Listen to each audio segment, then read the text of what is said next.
uma vez sendo ministrado por ela e passa um filme na nossa cabeça.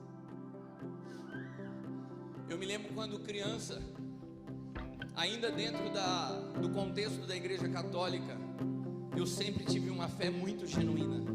E eu sempre sonhei em uma família.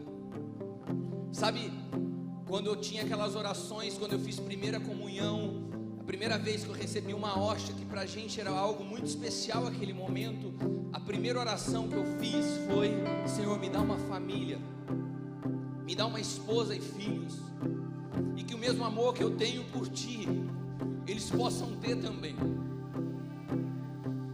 E nessa canção fala que quando você cresce, você vê seus filhos, pode ser que eles não queiram a tua fé. E por um momento Deus me permitiu sentir isso. Alguns anos atrás eu me lembro que eu começava a orientar o Caio e ele falava assim: pai, mas eu não quero. Esse é o teu contexto. E eu falei: amém, meu filho. E com meu coração partido eu falei assim: eu não quero que você viva uma mentira. Eu não quero você sentado no primeiro banco para sustentar uma imagem de família bem-sucedida. Você faz suas escolhas e eu respeito as suas decisões. Mesmo me doendo, mesmo ensinando sobre corte para tantos jovens e adolescentes, e ele falando assim para mim: não, mas eu não quero viver isso. E um dia eu fui orar ao Senhor, falei: Senhor, que fracasso eu sou como pai. Eu posso falar do Senhor e orientar tantas pessoas, mas o meu filho não quer me ouvir. E o Senhor então me disse: se eu não edificar tua casa, é em vão o teu trabalho. Você confiou a mim os teus negócios, você confiou a mim as tuas finanças, confia a mim os teus filhos. Sou eu que vou alcançar o coração dele. E o tempo passou, e os meses passaram, e o Espírito Santo começou a trabalhar na vida dele, e as coisas foram mudando, e hoje nós estamos fazendo a primeira conferência de pais e filhos. E hoje pela manhã, enquanto eu ministrava aqui, ele estava ministrando lá. Amanhã nós vamos ter um LED, pela primeira vez aqui, e ele vai estar fazendo LED com os jovens lá. Sabe, irmãos, a realidade do Evangelho na minha vida é uma verdade. Eu nunca vivi de máscaras, eu nunca ocultei as minhas dificuldades. Sabe o que tem matado os filhos de pastores? É quando você quer impor uma imagem para eles, para sustentar o seu ministério. Nós precisamos dar liberdade a eles, para que eles tenham as experiências dele com o Senhor. Eu amo a minha família, meu bem mais precioso. Ver a Bruna crescendo com a pureza que ela tem na idade que ela possui. Ver o Caio hoje me perguntando e me ouvindo para cada decisão. Ver a Maria chegando na nossa casa e passando o dia inteiro na igreja servindo no departamento infantil. Ver minha esposa poder abrir um culto e falar daquilo que é verdade na vida dela. Você sabe, olha para quem está do teu lado e você fala assim: você sabe o que tem valor na vida? Nós como igreja nos corrompemos, porque nós transformamos tudo em número e resultado. Tem pastores que estão perdendo seus filhos e sua casa, porque estão preocupados com que a igreja cresça, porque estão preocupados com a imagem que transmitem. Nunca pararam para ouvir o coração dos seus filhos e saber aquilo que é dor para eles, porque pode ser que a dor deles seja exatamente a tua distância, o teu tempo de se dedicar a um ministério. Mas se o teu ministério não começa na tua casa, ele já nasceu errado. E nessa noite, isso não estava programado, mas o Senhor me falou agora: põe a tua família para orar por eles. Nós queremos impartir isso como família. A cada um de vocês que eventualmente seus filhos estão distantes, que estão vivendo momentos de ruptura familiar, que muitas vezes não estão sem entender as circunstâncias, eu quero te dizer: confia no Senhor. Confia no Senhor, porque é Ele que vai fazer todas as coisas. A única coisa que nós precisamos preservar é a coerência nas nossas vidas. Pais coerentes verão os seus filhos servindo ao mesmo Deus que eles servem. O que mata uma pessoa de desistir do Evangelho muitas vezes é a incoerência dos seus pais, que pregam um evangelho de amor, mas não manifestam esse amor dentro de casa, que falam de generosidade, mas são miseráveis dentro de casa, que têm atenção e cuidado com todos, menos com quem está dentro de casa. O que mata os teus filhos não é o diabo e nem o mundo. Tem pastores tão preocupados com ideologia de gênero. Se você for um pai coerente dentro de casa, não tem ideologia que vai alcançar os teus filhos. Seja coerente, dedique tempo, invista em viver uma vida integral em família, e o resto é acréscimo, meu irmão. Eu quero te convidar a se colocar de pé, e quero pedir para que vocês estendam as mãos para a igreja. Nós vamos orar como família, essa família que eu amo, meu tesouro mais precioso, aquilo que eu sonhei por toda uma vida, Deus me deu além do que eu pedia e pensava, e eu quero que eles orem por vocês, e eu quero que nesse momento vocês coloquem nas mãos do Senhor seus filhos, suas gerações, e nós vamos orar pelas famílias nessa hora. Levante suas mãos, se renda nessa hora. Pai, nós oramos como família, como uma casa paterna. Oramos, Pai amado, pelos nossos filhos espirituais, oramos pelos ministérios representados, oramos por gerações, Pai amado, que possam ser alcançadas pela verdade do Evangelho, que haja coerência em nossas vidas, e que todos aqueles que se afastaram possam experimentar reconciliação. Eu quero profetizar a reconciliação do coração dos pais aos filhos e dos filhos aos pais, um tempo de transformação, e a transformação na sua casa produzirá transformação no ministério, que alcançará a tua cidade, e nós veremos o avanço do Evangelho a começar das casas. Se você crê, diga amém. Amém, aplauda o Senhor. Falo com Jesus, amo falar com Jesus. Agora eu falo com Jesus todos os dias. Agora eu falo com Jesus, amo falar com Jesus. Agora eu falo com Jesus todos os dias.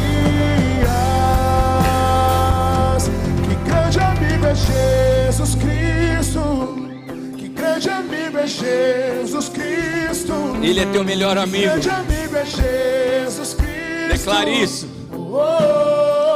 Fale mais alto. Que grande amigo é Jesus Cristo. Que grande amigo é Jesus Cristo. Que grande amigo é Jesus Cristo.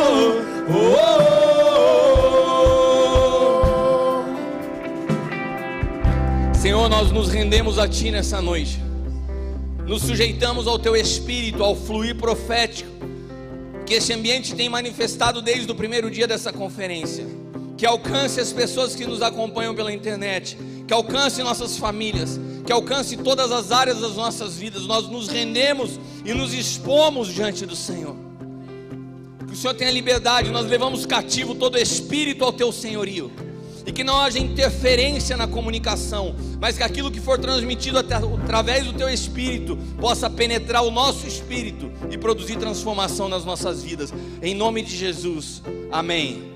Amém, você pode aplaudir ao Senhor.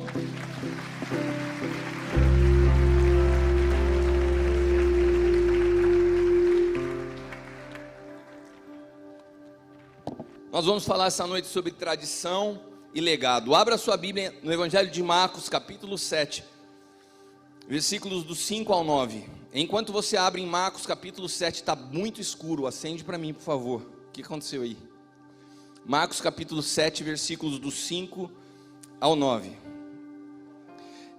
Eu só queria lembrar vocês que amanhã nós vamos iniciar o LED pontualmente às 9 horas, porque são várias ministrações, nós não podemos atrasar. Então se programem para estar aqui 15 para as 9, 10 para as 9, cheguem com antecedência, tá bom? Porque 9 horas pontualmente nós iniciaremos. Marcos capítulo 7, versículos do 5 ao 9, diz assim: Depois perguntaram-lhe os fariseus e os escribas: Por que não andam os teus discípulos conforme a tradição dos antigos, mas comem pão com as mãos por lavar? E ele respondendo disse-lhes: bem profetizou Isaías acerca de vós, hipócritas, como está escrito, este povo me honra com os lábios, mas o seu coração está longe de mim. Em vão, porém, me honram, ensinando doutrinas que são mandamentos de homens. Porque deixando, prestem atenção, essa palavra, Jesus está falando aos líderes, aqueles que ministravam a palavra. Isso aqui é comigo e com você. Porque deixando o mandamento de Deus, retendes a tradição dos homens, como lavar dos jarros e dos copos. Fazei muitas outras coisas semelhantes a estas. E dizia-lhes: bem invalidais o mandamento de Deus, para guardares a vossa tradição. Repita comigo: a tradição nos afasta de Deus. O grande problema que Jesus confronta aqui era a tradição.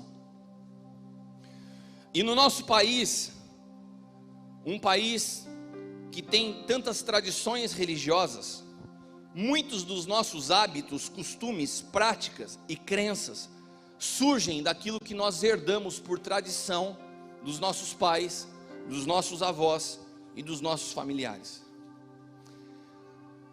Tradição significa no dicionário a comunicação oral de fatos, lendas, ritos, usos e costumes de geração para geração. Você entendeu o que é tradição?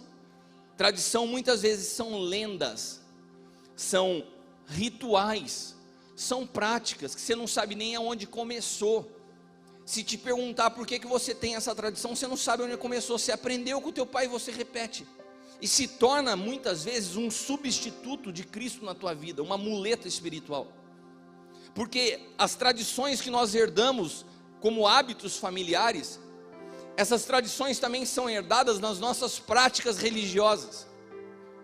E essas tradições ocupam um lugar tão perigoso na nossa vida, que muitas vezes quando o Senhor tenta tocar nessa área, você se apega a ela e começa a falar que isso não é de Deus, porque você aprendeu assim.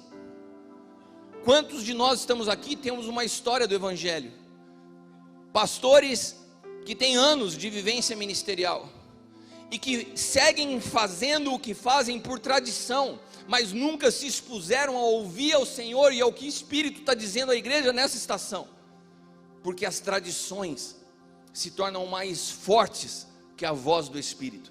Então é muito fácil você substituir. Já que eu parei de ouvir o Espírito, eu sigo abraçado à minha tradição. E Jesus está confrontando isso. Eu me lembro uma vez que eu fui ministrar em Portugal, na cidade do Porto, e eu cheguei numa igreja bastante tradicional. E essa igreja, ela tinha o hábito de colocar cadeiras à frente para os ministros. E essa igreja, as pessoas usavam terno e gravata, e eu preparei meu terno, minha gravata, e fui respeitando aquele ambiente. E foi junto comigo um amigo meu, faz tempo quando eu vejo ele, estou com muita saudade dele, se chama Clifton. Ele é da África do Sul, um profeta, mas que hoje está morando no Canadá. Falei com ele no meio desse ano, ele estava me contando os desafios, e ele se tornou um amigo, eu sempre falo com ele.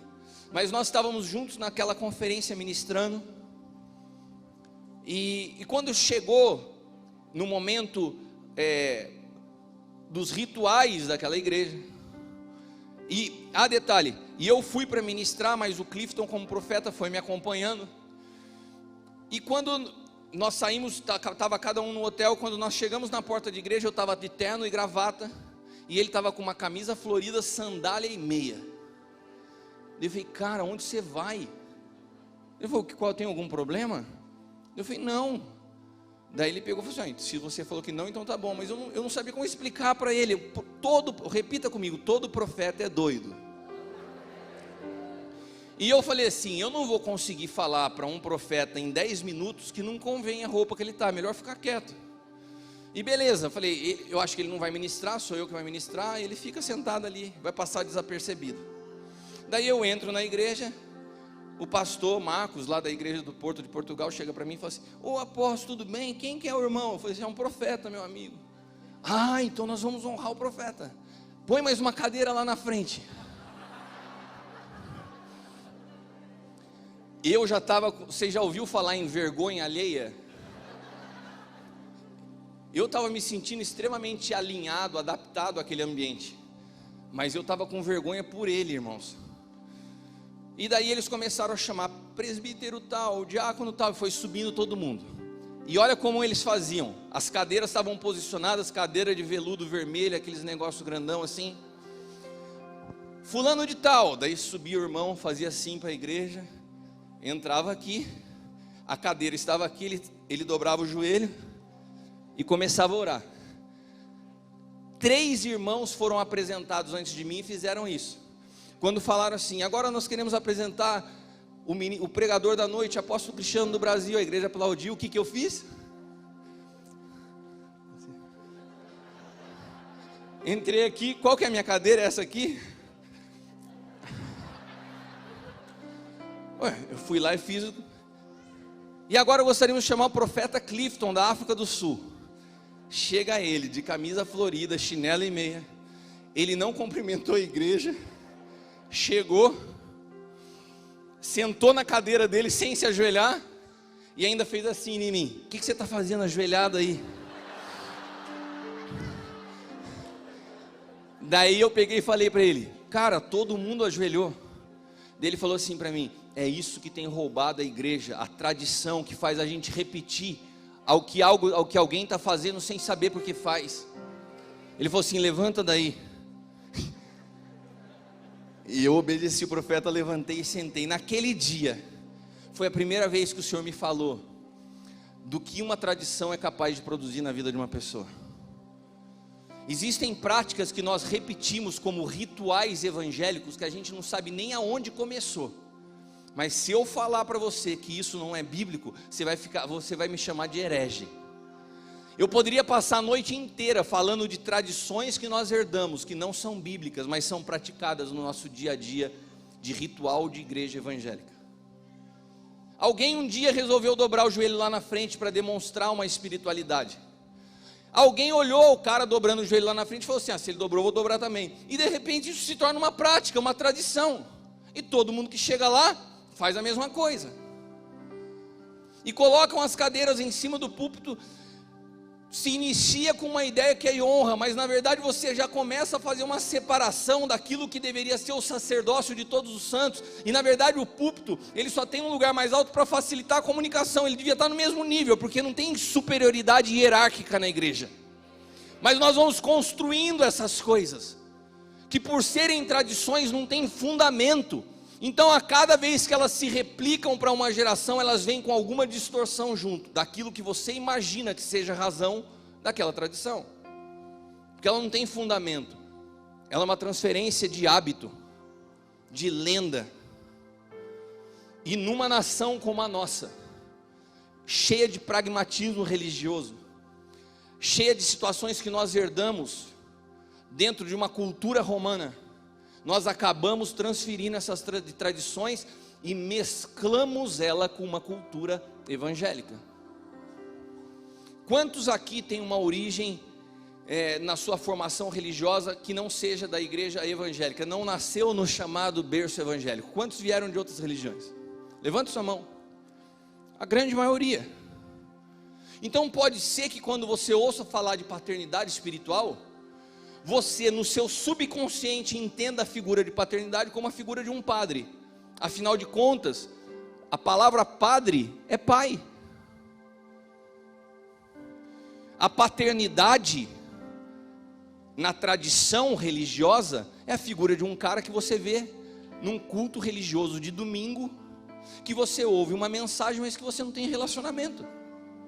Você não abre a sua vida, você não se expõe.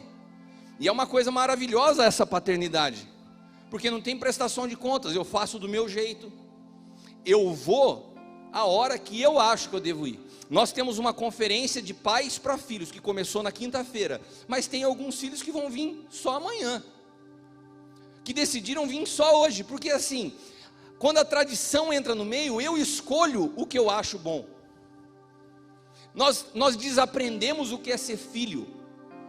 A figura de paternidade espiritual, ela não é uma figura que substitui Deus, não, é que ela aponta para Deus. Agora, é muito subjetivo você falar que você tem Deus como pai se você não se sujeita a ninguém. Para você entender Deus como pai, você primeiro tem que desenvolver um coração de filho, aprender a obediência, aprender que um filho, ele obedece, não porque ele acha justo obedecer, mas porque ele recebeu um comando de um pai, e isso basta. Então, se nós marcamos numa agenda, 1 ano de antecedência, uma conferência, você falar para mim que você tem um compromisso amanhã, você está me falando o seguinte: eu tenho algo mais importante para eu fazer. Eu escolho a missa que eu vou, eu escolho quando eu vou confessar o que eu quero dizer ao padre. Sabe por quê? Porque eu posso continuar com áreas da minha vida obscura e falar só aquilo que eu acho necessário ser falado. Tem pessoas se relacionando numa vida de paternidade, chamam alguém de pai e tentam criar um comportamento de filho, mas baseado na sua tradição e não na revelação do Espírito. E toda a revelação que você acha que você tem, que está mesclada com tradição, ela já está corrompida na sua essência. A única maneira de você viver a plenitude do que Deus tem para a tua vida é você ter coragem de romper com as tradições que você herdou. E você não permitir que elas interfiram na sua percepção do Evangelho e na sua percepção da vida. Eu tenho como tradição avaliar pessoas e instituições a partir daquilo que eu aprendi na minha família. Então, se eu sou parte integrante de uma família que carrega ressentimentos, se eu sou parte integrante de uma família que tem um histórico de miséria, como a pastora Zelinda contou aqui, qual vai ser a maneira que eu olho as pessoas? Sempre numa posição de inferioridade, porque o miserável sempre olha para o outro e se sente menor. Então, se eu herdei isso como tradição, eu carrego isso para dentro da igreja. Só que daí eu me tornei evangélico. E mais do que evangélico, hoje eu falo sobre os 5 ministérios. E parece que eu dei um salto mais alto e eu olho todo mundo por cima, porque além de evangélico eu falo dos 5 ministérios. E tem outro nível que eu subi no degrauzinho, que eu também tenho uma unção profética. E eu sou tão espiritual que na minha unção profética eu faço denúncias no Espírito. Uau, fala comigo assim: uau, que cara espiritual. Ele faz uma denúncia profética. Sabe o que é a denúncia profética de muitos profetas nessa nação? É a exposição das feridas da sua alma herdadas como tradição, que fazem ele ver a igreja de uma forma distorcida. E aquilo que ele chama de denúncia profética nada mais é do que a exposição de um coração ferido e machucado. As denúncias que eu faço a partir de uma alma distorcida. E todas essas realidades que a tradição vai produzindo são extremamente prejudiciais à saúde dos pastores, dos ministros e da própria igreja, porque elas vão nos distanciando do desenho exato de Deus. A tradição não produz avanço, ela apenas produz reprodução de hábitos. Sabe, irmão, se você não tomar cuidado, é capaz de você estar abraçado a uma tradição, e através da tua tradição você colocar uma roupagem de novo pacto, uma roupagem de 5 ministérios, usar a palavra paternidade, mas todas essas realidades são distorcidas através da tradição que você carrega dentro de você. E sabe o que você produz quando você é governado por tradição? Reprodução de hábitos. Você não produz legado. Tradição e legado são 2 coisas completamente diferentes. Tradição é uma reprodução de hábitos. Agora, crescimento e desenvolvimento na vida de um filho só através de legado. Repita comigo: o que produz crescimento e desenvolvimento não é transmissão de tradição, mas de legado. Vamos abrir a nossa Bíblia numa conversa de um pai com um filho espiritual. Paulo a Timóteo. Paulo conversando sobre o legado que ele queria deixar para Timóteo. Amém? Para vocês que têm dificuldade com o assunto paternidade, vamos ler na Bíblia. Tira a minha figura do meio. Eu não estou buscando filho e nem quero ser pai de ninguém. Eu me sujeito somente à direção do Senhor. Tem pessoas que têm tanta resistência a isso que quando começam a me ouvir falar, já se arrepiam e falam assim: nossa, eu não quero esse cara como pai. Não precisa, eu também não estou buscando filho. Só ouça e deixa que a palavra penetre teu espírito. Deixa que o Espírito fale com você. E que Deus aponte um dia na tua vida alguém para cuidar do teu coração, porque o reino de Deus não é para ninguém caminhar sozinho. Quando Paulo conversa com Timóteo, ele está tendo uma conversa de um pai espiritual com um filho espiritual. Timóteo tinha pai natural. 2 Timóteo capítulo 3, versículos do 7 ao 10. 2 Timóteo 3, do 7 ao 10. Paulo está falando daqueles que buscavam conhecimento através de um intelectualismo. Alguma coisa semelhante com a nossa época, vocês acham? Que aprendem sempre e nunca podem chegar ao conhecimento da verdade. Uau, que coisa terrível. A pessoa está constantemente aprendendo, estuda. Você vai falar para o cara, ele sabe todas as palavras do grego, do aramaico, do hebraico, sabe todo o versículo de cabeça. Estuda, aprende, e nunca chega ao conhecimento da verdade. Porque a verdade não é um conhecimento adquirido, é uma nova natureza que passa a habitar em você. Você não consegue isso com estudo, você consegue isso se rendendo. E como Janes e Jambres resistiram a Moisés, assim também esses resistem à verdade. Todo intelectual da fé resiste à verdade, porque a verdade do Espírito é loucura para os homens, principalmente para os intelectuais. Sendo homens corruptos de entendimento, réprobos quanto à fé, não irão porém avante, porque a todos será manifesto o seu desvario, como também o foi daqueles. E daí Paulo se dirige ao seu filho e fala assim: tu porém, olha para mim aqui, pastores, ministros que caminham comigo de alguma maneira, tu porém,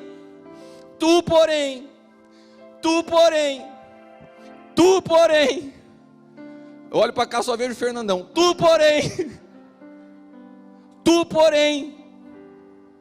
cadê o tu porém? Tu porém tens seguido a minha doutrina.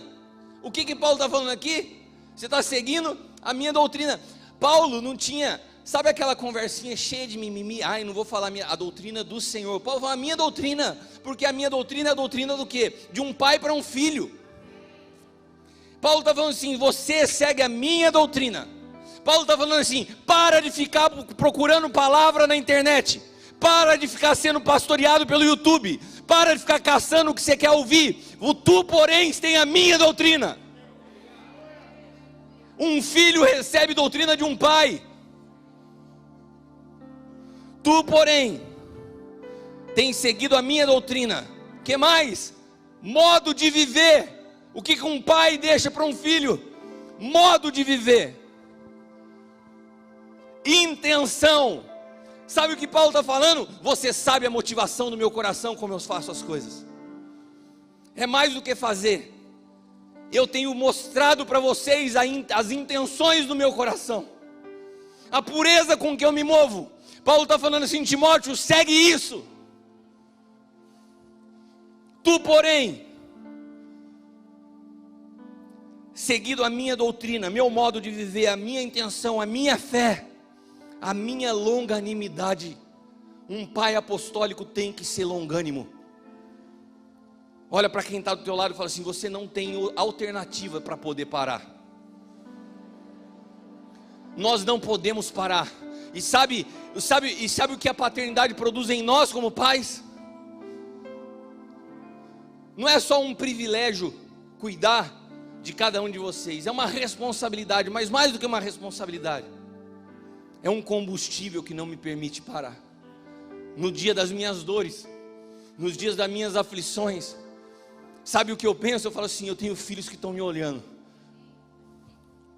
Se eu sucumbir, eu posso fazer com que outros sucumbam. Um pai apostólico, ele tem que ser exemplo de longanimidade, de amor e de paciência. E eu falei nessa manhã que a paciência de um pai para um filho é a diferença de tolerância com a imaturidade. Ser paciente não é tolerar a imaturidade. Eu tenho paciência para te ver crescer e amadurecer espiritualmente. Mas nós não poderemos, como pai, tolerar a imaturidade. Pessoas que insistem em não querer crescer. Quando é menino, tem as coisas de menino, mas quando chega a ser homem, tem que deixar as coisas de menino. E depois, se a gente for um pouco à frente no versículo 14, ainda em 2 Timóteo, capítulo 3, versículo 14, ele de novo compara a realidade do que está acontecendo na igreja. Eu quero que você preste atenção no contexto do que nós temos visto no Evangelho no Brasil e no mundo. Você sabe do que eu estou falando. Você sabe da fome, da sede que as pessoas têm por sucesso. O quanto as pessoas querem se sentir relevantes. O quanto as pessoas têm usado do púlpito para suas satisfações e realizações pessoais. O quanto muitos ministros foram forjados numa tradição que ser bem sucedido é pregar em grandes conferências, é ter uma igreja grande. E nós distorcemos completamente a pureza do Evangelho através de tradições herdadas de pessoas que se corromperam. E nesse contexto Paulo está falando a Timóteo, num contexto parecido a ele. Ele mostra todo esse cenário de corrupção e fala assim: tu porém, o que preserva a vida de um filho é ter um pai que aponte tudo e fale assim: você porém vai viver diferente. Tu porém permanece naquilo que você aprendeu. Permaneça naquilo que você foi inteirado, sabendo de quem você aprendeu. A quem você sujeita o seu coração, meu irmão? Essa facilidade que a internet nos produziu, nos proporcionou, você poder fazer um curso online, você poder estudar uma faculdade de teologia online, é uma bênção. É uma bênção. Nós podemos usar isso de forma poderosa, mas nada disso substitui a necessidade do seu coração ser pastoreado por alguém. Nós somos filhos e filhos precisam de pais. Paulo, quando escreve as suas cartas, eles falam assim: vocês podem ter muitos mestres, vocês podem ter muitos tutores, mas vocês têm um pai. É como se Paulo tivesse falado: você pode estar ouvindo muita coisa aí, mas quem vai te trazer direção é um pai de destino. E quando Paulo está falando isso, ele não está transmitindo tradição a Timóteo. Paulo está construindo aqui um legado, aspectos de um legado. E eu quero passar para vocês aspectos de um legado, para que você possa perceber a diferença de transmitir tradição e de transmitir legado. O legado tem a ver com aquilo que no espírito eu posso deixar para um filho em termos de crescimento em Cristo. Não se trata de conhecimento adquirido, mas de uma vida impartida. Sabe o que acontece quando um filho resolve caminhar nas palavras de um pai?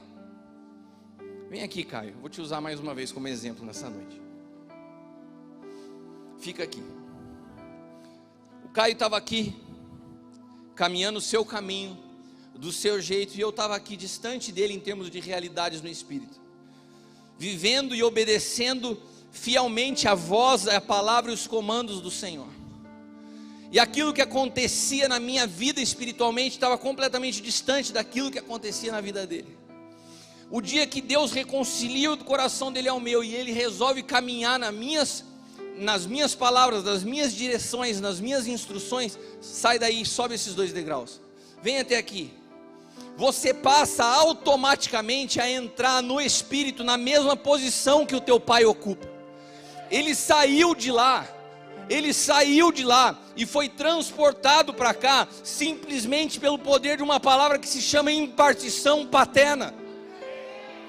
Não é a capacidade de eu sentar e ficar instruindo e explicando a Bíblia para ele 24 horas por dia, é algo que é transferido no espírito. Pode sentar, obrigado.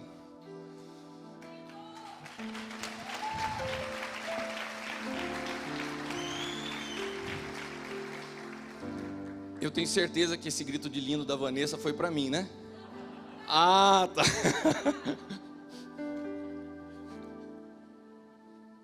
Não provoque a Vanessa, que você não sabe do que ela é capaz, né?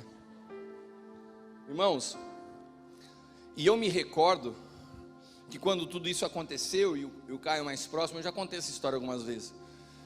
Eu tinha acabado de sair de um Aljava sábado pela manhã, e entrei no carro indignado. Falei para Leila, alguns pastores estão que nem quando Paulo fala para Timóteo: aprendem, nunca chegam ao conhecimento da verdade. Que difícil. E daí eu estava explicando para ela algo que eu tinha falado pela manhã, e que depois, quando eu abri a pergunta, parecia que os pastores não tinham entendido nada do que eu tinha falado. E de repente o Caio debruça, ele estava no banco de trás, ele põe a cabeça para frente e começa a falar: pai, mas isso daí que você quis falar foi isso. Parou eu e a Leila, olhamos para trás e falou assim: cara, da onde você tirou isso? Tipo assim, Jesus falando para Pedro: não foi carne nem sangue que te revelou. Isso aí não é fruto do teu estudo de conhecimento, mas isso é fruto da palavra que a Bíblia chama no Novo Pacto de grafos. Existem 3 palavras que são descritas no português como palavras. A primeira dela é logos. Logos, todos nós sabemos que é a palavra escrita. E muitos de nós temos caminhado na base do algo que a gente acha o suprassumo do evangelho, que é o rema. Uau, Deus me deu um rema, que seria uma revelação pontual de um texto específico. Agora, quando a palavra é profetizada por Jeremias, que haveria um tempo, numa aliança que seria estabelecida um dia por Deus, que nós não necessitaríamos ensinar uns aos outros, porque a palavra seria escrita no nosso coração. Essa palavra é grafos. A palavra grafos é a palavra que foi impressa pelo Espírito em nós. É aquele verbo que veio habitar em nós, e o verbo se tornou vida em nós. Nós carregamos a palavra viva dentro de nós. E quando nós somos ativados, tudo aquilo que nós precisamos já habita em nós. E de repente você vai entendendo, como se os seus olhos se abrissem. É isso que acontece quando um filho resolve caminhar na mesma dimensão de um pai. Toda uma herança espiritual, todo um legado paterno é transferido de espírito para espírito. Eu tenho usado muito nesses dias o exemplo da pastora Marina. Você pode se colocar de pé? A pastora Marina, eu acredito que vocês estejam vendo. A pastora Marina é uma mulher incrível e inspiradora. Será que eu posso falar a sua idade? Mulher não gosta que fale a idade, vou pedir permissão. A pastora Marina tem 71 anos de idade. Aplaudam. Pode se sentar.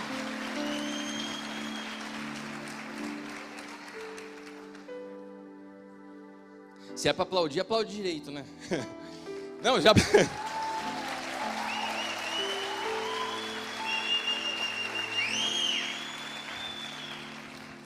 Amanhã ela vai falar no LED e vocês vão entender o que eu estou falando. Olha para quem está do teu lado e fala assim: não perca amanhã. E a pastora Marina me convidou para ministrar na sua igreja em Ribeirão Preto. A gente já se conhece há algum tempo. Deus construiu uma amizade, um relacionamento já há algum tempo, creio que uns 2 anos. 2 ou 3 anos. E depois veio pandemia, acabou que muitas coisas aconteceram, mas acho que 3 ou 4 meses atrás eu fui ministrar lá. E foi um tempo muito especial que nós tivemos juntos. E quando eu voltei de lá, ela me chama. Fizemos uma chamada de vídeo e falou assim: Cristiano, eu entendi uma coisa. Você é meu pai espiritual e eu quero firmar com você uma aliança. Irmãos, quando eu olhei uma mulher que tem 26 anos de vivência no Evangelho, um ministério e uma vida construída no Evangelho, quando eu olhei ela, primeiro que me veio um senso de responsabilidade, depois de honra. Eu falei: Senhor, o Senhor está confiando a mim o cuidado da pastora Marina? E o Senhor falou para mim: sim, estou, porque paternidade não tem a ver com idade cronológica. E eu lembro que naquele dia eu ouvi o Espírito Santo me dizer: você vai se surpreender. Irmãos, eu não conheço dentre as pessoas que eu cuido alguém que foi tão rápida para discernir os assuntos do novo pacto como a pastora Marina. Anos de tradição, anos de uma história no Evangelho, a humildade que ela teve de abrir mão de tudo, falou assim: Cristiano, eu quero aprender. e se posiciona como filha, e pergunta como filha. Sabe o que eu tenho visto? Que tudo aquilo que eu carrego, de alguma forma, se é que eu posso ter algo a ser útil, tudo aquilo tem sido transferido para a vida dela que nem um rio, e já tem sido transferido da vida dela para os irmãos lá de Ribeirão Preto como um rio, muito rápido, porque toda a vida de um pai flui para um filho à medida que um filho se posiciona como filho. Ela dirige algumas empresas, ela tem alguns compromissos, mas ela veio, desde o primeiro dia, do primeiro horário, está aqui sentada, assistindo todas as ministrações. Eu tenho ouvido tanta justificativa, que quando eu olho para ela, eu falo assim, não existem justificativas que são plausíveis. Existe a fome de alguém que entendeu algumas realidades no Espírito e quer viver. Olha para quem está do teu lado e fala assim, qual que é o nível da tua fome?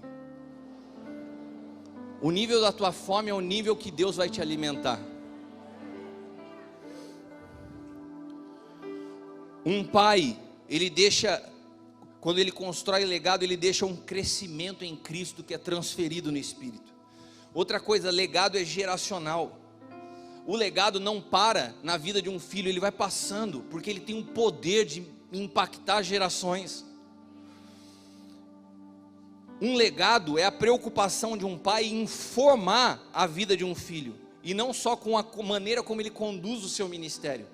Paternidade não tem a ver com instruções ou metodologias de como você conduzir o teu ministério. Eu ia até falar uma palavra que eu quero abolir do meu vocabulário, que é a tua igreja. Ninguém aqui é dono de igreja, ninguém aqui é pastor da sua igreja, a igreja é do Senhor. E a gente recebe alguns vícios por tradição. Vamos lá visitar a minha igreja. Nem filho eu poderia dizer, falar assim, meus filhos, os filhos são do Senhor. Nós não somos donos de nada, nós estamos servindo ao Pai. Eu posso aprender a ser um bom pregador, eu posso aprender a falar sobre determinados assuntos, eu posso aprender a linguagem do novo pacto e os fundamentos dos 5 ministérios, e mesmo assim não me permitir ser formado por um pai apostólico. Eu reproduzo uma linguagem, eu explico um sistema, eu falo como funciona, mas eu não me permito ser tocado. E sabe uma coisa que eu também gostaria de explicar para vocês nessa noite? Eu sempre diferenciei muito o legado de herança. Se vocês pegarem as minhas ministrações, vocês já me viram falando isso algumas vezes. Legado é aquilo que a gente deixa em alguém, herança é o que a gente deixa para alguém. Mas eu quero fazer uma remissão dessas duas palavras nessa noite, porque eu aprendi algo, que legado e herança no novo pacto passam a ser a mesma palavra. A palavra Yarashim é a mesma palavra usada para herança e usada para legado no novo pacto. E sabe o que isso quer dizer? Que o legado e a herança, quando um pai deixa, eles caminham junto. Nós não deixamos só uma realidade espiritual, nós deixamos algo concreto construído. Eu sei que você não está entendendo, mas eu vou te dar um exemplo prático. Quando Davi constrói tudo o que construiu, e Salomão vai herdar o trono, Davi deixou para ele não só a sua concepção espiritual do que era o templo. Davi propõe a Deus o templo, e Deus aceita a ideia de Davi e fala assim, só que você não vai construir, seu filho constrói, porque suas mãos estão manchadas de sangue.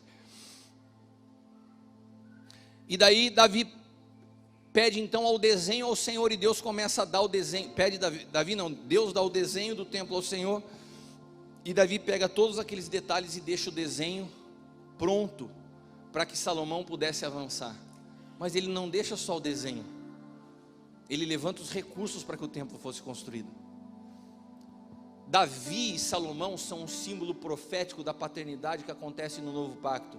Nós não deixamos só legado, nós deixamos herança, porque as duas coisas se tornam a mesma coisa. Um pai nunca deixa só algo no espírito, ele sempre deixa algo de concreto. Eu olho para minha trajetória junto com o apóstolo Eli, e eu não vejo só a riqueza espiritual que ele colocou como um depósito em mim. Eu vejo que existem muitas coisas concretas que ele deixou para que eu avance, muito além de dinheiro. tem um desenho claro do que nós precisamos ser como igreja para produzir transformação nessa nação. Tem um desenho pronto e tem recursos. Quais são esses recursos? Se você olhar para cada pessoa que está servindo ao longo desses dias nesse lugar, você pode não perceber, são invisíveis. Como disse a Suca ontem, são ninjas. Surge alguém para te servir de algum lugar aqui nessa casa. Nós aprendemos isso com o apóstolo Eric, que é uma pessoa que serve sem ser vista. Uma pessoa que não quer aparecer. Uma pessoa que não tem necessidade de ser visto para servir. Hoje nessa casa nós somos mais de 100 ministros, entre pastores, apóstolos, evangelistas, profetas e mestres. Você não vê eles aqui no púlpito, eles estão aí. Pessoas simples, pessoas que estão servindo sem necessidade de ser vistas. Esse é o maior recurso que o apóstolo ele construiu e que hoje está útil, servindo uma conferência que é do corpo.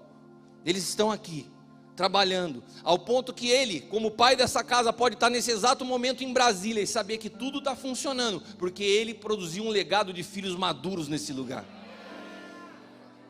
Sabe por que muitas vezes você está sobrecarregado? Porque você centralizou todas as coisas em você, porque você não soube formar filhos, você formou um bando de ovelha, e quando você forma um bando de ovelha, você está sempre tendo que alimentar. Agora quando você forma filhos maduros, você tem o prazer de vê-los crescer, e eles começam a dar alimento junto com você. O que você quer produzir? O desenho de Deus ou as tradições que você herdou? Um legado vem junto com uma visão profética. Então um pai, ele transfere visão profética. Eu estou desde essa manhã tentando ampliar a tua visão para que vocês entendam uma mente apostólica. Nós precisamos romper com uma cultura denominacional. Vocês firmaram e reafirmaram um pacto comigo nessa manhã, de que nós vamos caminhar com exatidão no mesmo desenho, amém? Ué, vocês já perderam o ímpeto do pacto que vocês reafirmaram? Quantos reafirmaram um pacto comigo nessa manhã? Digam amém. Nós vamos caminhar debaixo do mesmo desenho do Senhor, amém? Com exatidão, amém? E sabe o que isso quer dizer? Que vocês também, a partir de hoje, têm uma responsabilidade de começar a ampliar sua visão apostólica para produzir transformação na sua cidade. Para de pensar com uma mente evangélica e começa a pensar através de uma mente apostólica. Como que eu posso começar a entrar na área da educação na minha cidade? Como eu posso começar a penetrar a área da saúde na minha cidade? Como eu posso servir essa cidade? Como eu posso formar pessoas com coração para a área da política puro? Porque são os pais que estabelecem desenhos, os desenhos de uma cidade que vão acabar transformando uma nação. E um legado só pode permanecer quando ele é edificado debaixo de uma genética espiritual. Eu vou repetir, um legado só permanece quando ele é construído debaixo de uma genética espiritual. E eu quero usar 2 textos aqui para que vocês entendam o que eu quis dizer. Vamos ler Números, que é uma sombra muito interessante de uma realidade que nós vivemos hoje no Espírito. Números capítulo 27, versículos do 1 ao 7, diz assim: aproveito para dar uma sugestão para as irmãs que estão grávidas, ou tem pessoas na sua igreja que estão grávidas. As filhas de Zelofeade, um bom nome para você dar à sua filha se for menina. Você já tinha visto esse nome na Bíblia? Um nome muito bonito. Então, para quem aqui está grávida, a Fernanda do David que está aqui está grávida lá. Zelofeade, Fê, eu acho que é profético. Você veio hoje para receber essa palavra. Chegaram as filhas de Zelofeade, filho de Efer, filho de Gileade, filho de Maquir, um monte de nome na verdade para vocês utilizarem, filho de Manassés, entre as famílias de Manassés, filho de José. Estes são os nomes delas. Zelofeade na verdade era o pai, né? Maalá não é Mala, é Maalá, Noa, Ogla, Milca e Tirza. Apresentaram-se elas diante de Moisés e diante de Eleazar, o sacerdote, diante dos príncipes de toda a congregação, à porta da tenda da congregação, dizendo: nosso pai morreu no deserto, não estava entre os que se congregaram contra o Senhor no grupo de Coré, mas morreu no seu próprio pecado e não teve filhos. Por que se tiraria o nome do nosso pai do meio da sua família, porquanto não teve filhos? Dá-nos possessão entre os irmãos de nosso pai. E Moisés levou a causa delas perante o Senhor. E falou o Senhor a Moisés, dizendo: as filhas de Zelofeade falam o que é justo. Certamente lhe darás a possessão da herança entre os irmãos de seu pai, e a herança do seu pai fará passar a elas. Eu não sei se você entendeu essa história, mas as mulheres não tinham direito à herança nas famílias hebraicas. E Zelofeade foi um homem que serviu de forma íntegra a Moisés. E elas chegam diante de Moisés e falam assim: olha, o nosso pai morreu, e nós não temos direito à herança, porque nós todas somos mulheres, meu pai não teve filho homem. Mas não é justo que a gente fique sem herança, porque meu pai não estava entre aqueles que se rebelaram em Coré. Ele era um homem íntegro, e nós queremos a nossa parte da herança. E Moisés ouve aquilo e fala assim: caramba, deixa eu orar. Ele vai e fala com o Senhor, e o Senhor fala assim: ó, essas meninas estão falando a verdade. De fato, o pai delas era íntegro, e Deus muda a lei que havia no seu povo para atender a realidade daquelas mulheres. Uau! O que um coração justo diante de Deus é capaz de fazer? Olha para quem está do teu lado e fala assim: Deus é capaz de mudar uma lei pela tua causa. Eu quero profetizar que Deus mudará situações impossíveis para atender situações que você precisa. Eu quero profetizar que nós viveremos um tempo onde você verá o favor de Deus sobre a tua vida de uma forma tão poderosa, que situações que seriam irreversíveis vão ser transformadas, e Deus, se for necessário, mudará leis para poder produzir transformação na tua história. Se você crê, receba isso em nome de Jesus.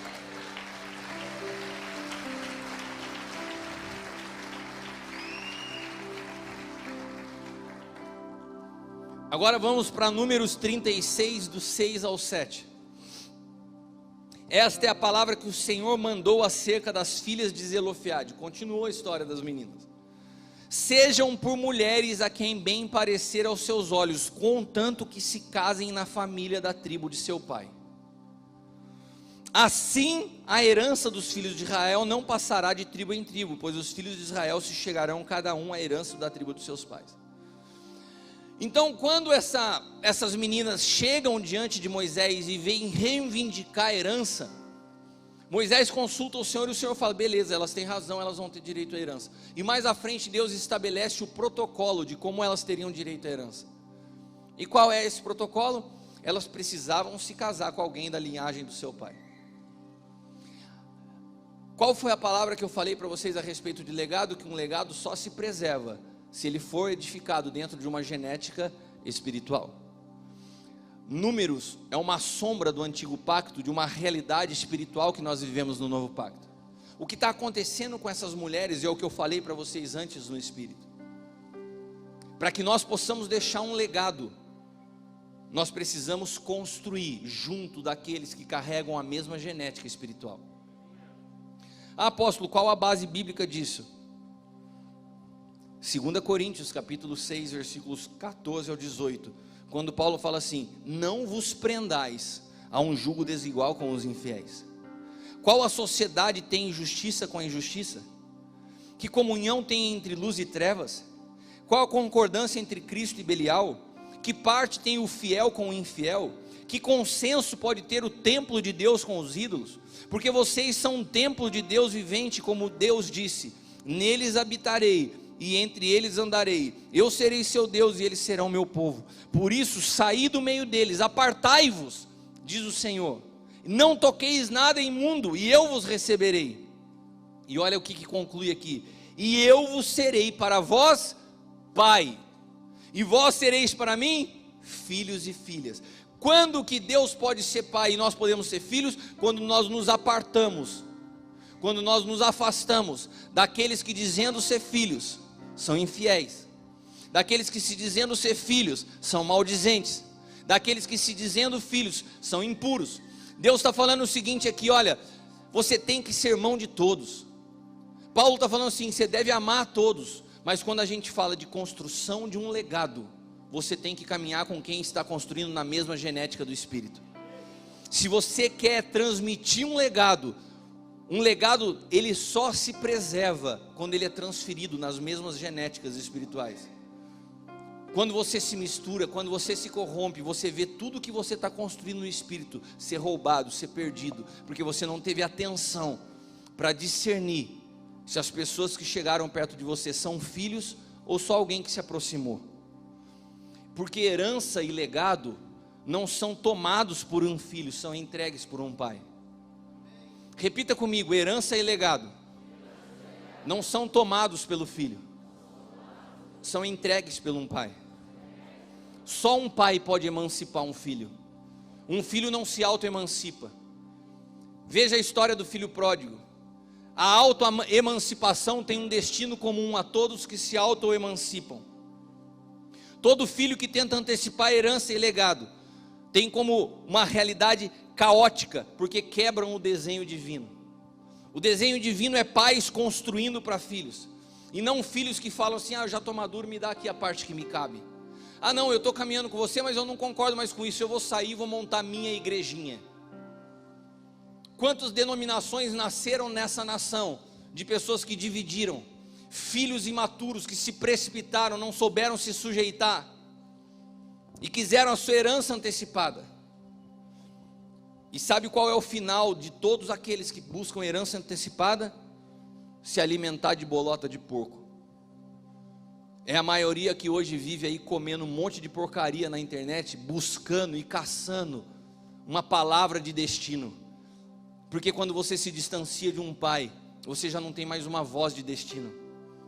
Muitos pastores perdidos, presos a um espírito de orfandade, e não tem humildade a voltar a uma casa paterna e falar assim: eu errei, pequei contra o céu e contra ti, posso até não ser digno de ser chamado de filho, mas eu quero estar de volta, eu quero servir, eu quero me reconciliar.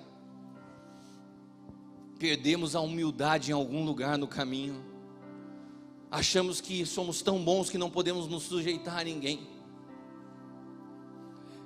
Eu ouvi tantas vezes ao longo da minha caminhada, eu falei assim: por que você caminha com o apóstolo Hélio até hoje? Por que você não toca o seu ministério? Falei: eu por quê? Você sabe qual é o prazer de você ter um pai cuidando da tua vida? Eu falei assim, e eu ouvi isso de grandes homens de Deus, se é que a gente pode falar que uma pessoa que fala isso é um grande homem de Deus.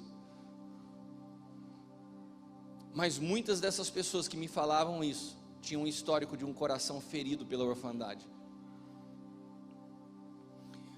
Eu nunca passei pela minha cabeça caminhar sozinho, porque eu desfruto da paternidade como filho. Eu vivo isso, tenho prazer nisso. Hoje à tarde eu e a Leila estávamos chamando o apóstolo Hélio para compartilhar tudo o que está acontecendo aqui, para desfrutar junto com ele, e nos alegrando por ver ele lá em Brasília, falando sobre o que ele mais ama, a paixão de ver essa cidade sendo transformada. Sabe, quando você vê a história do evangelho, é a história de um pai que o tempo todo quer ser glorificado no filho, e a história de um filho que quer o tempo todo dar glória para o pai. E sabe o que nós queremos reproduzir como igreja? Filhos que se auto-emancipam para provar que podem caminhar sozinhos. Isso não é igreja, isso é um circuito gospel contaminado. A igreja do Senhor não é assim. Uma série de problemas em denominações onde filhos se rebelaram. Uma geração de filhos que transferem todos os problemas existenciais aos pais. Você já viu isso? Eu sou assim porque meu pai era assado. Sabe por que eu sou assim? Porque meu pai me tratou assim. Sabe por que eu sou tão triste, tão fechado? Porque meu pai não me deu atenção. E a gente vai vendo, cara, nós crescemos numa geração que os nossos pais trabalhavam. O pessoal ainda uma geração antes da minha, meu pai perdeu o pai quando tinha 11 anos de idade. Nunca vi meu pai se lamentando na vida, murmurando. Quando ele se casou com a minha mãe, ele adotou o meu avô como pai dele, e bola para frente. Agora nós paramos nas nossas feridas e começamos a justificar a nossa falta de mudança sempre nos nossos pais. Eu sou assim porque meu pai era assim. Apóstolo, eu tenho dificuldade de me relacionar com você como pai porque eu nunca tive pai. Tudo bem, mas aprende, vai ficar nessa até quando? Vai ficando usando isso como justificativa até quando? Vai ficar um velho de cabelo branco olhando para mim e falando assim: não, eu ainda não sei caminhar como filho. Você não sabe porque você não quer. A culpa não é do teu pai. E eu já vejo uma geração de adolescentes que estão reclamando da vida e culpando seus pais. Uma geração de filhos que transferem seus problemas aos seus pais, reclamam de tudo, se esquecem do exemplo daquela geração que caminhou com Moisés, e que toda murmuração que eles tinham contra Moisés, Deus tomava para ele e falava assim: vocês não murmuram contra Moisés, vocês murmuram contra mim. Então eu gostaria de te pedir, pare de se justificar nos seus problemas em virtude dos problemas dos teus pais. Pare de responsabilizar os seus pais por aquilo que são situações que você pode resolver. Sabe por quê? Porque a cruz tem o poder de remir nossa história. O problema não são os teus pais, o problema é você não querer ir para a cruz. Então você fica alimentando uma natureza adâmica de justificativas. Eu quero te fazer uma pergunta e com isso eu vou concluir nessa noite. Você é o filho que você gostaria de ter? Não olhe para o teu lado, essa é com você. Eu quero perguntar para aqueles que caminham comigo como filho espiritual: você é como filho, o filho que você gostaria de ter?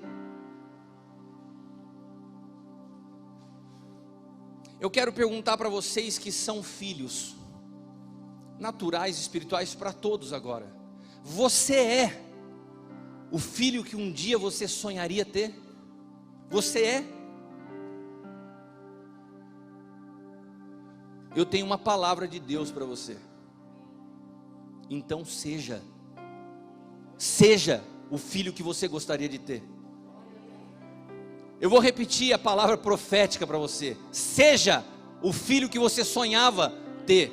Seja como filho, porque nós só poderemos ser pais que possam ver filhos saudáveis, maduros, quando nós começarmos a mudança por nós mesmos. Nós precisamos mudar como filhos.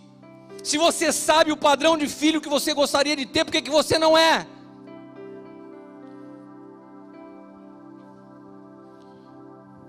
Se coloque de pé.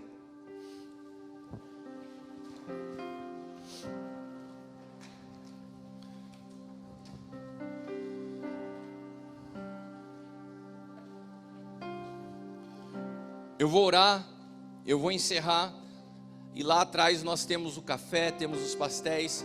Vocês também que quiserem sair, nós temos na cidade bastante restaurantes que estão abertos nesse horário. Tem pizzarias, tem rodízio de pizza, tem muita coisa na cidade acontecendo.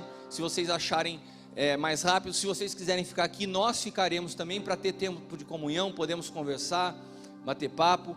Mas lembre-se, não se estendam agora à noite no horário, para que amanhã você possa estar aqui. O dia de amanhã vai ser muito intenso. Nós temos o LED durante todo o dia e mais a palavra do apóstolo Gustavo Alara à noite. Então procurem se alimentar, mas de alguma forma irem dormir cedo, não estendam demais. Amém? Posso orar por vocês? Quantos recebem essa palavra de pai para filho nessa noite? Quantos recebem essa palavra com amor? Então feche os teus olhos.